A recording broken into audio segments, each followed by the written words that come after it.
This is a JobCost.com video tutorial on customer page tabs. In the main cabinet, go to Accounts Receivable, click on Customer List, choose an existing customer. Click on the customer name ID from the customer list.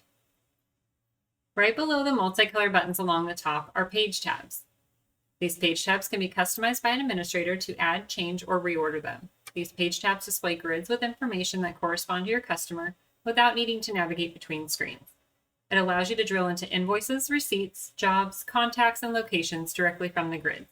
These grids can be searched and sorted in multiple ways. The main tab is the customer record information.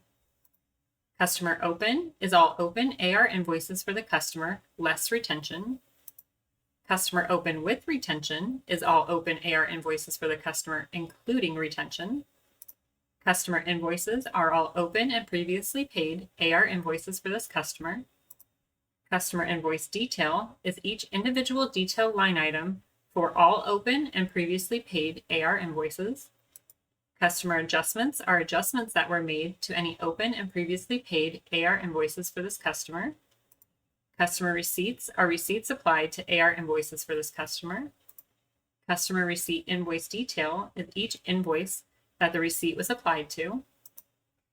Customer transactions show all AR transaction line items for invoices, adjustments, and receipts applied for this customer. Customer jobs list all jobs regardless of job status for this customer. Customer contacts list all contacts associated with this customer. Customer locations will show other locations for this customer if there are any. While on any of these page tab screens, use the multicolor buttons below the page tabs. Blue Add is to create a new transaction. Black Excel allows you to export the grid to an Excel file. Black CSV allows you to export the grid to a CSV file.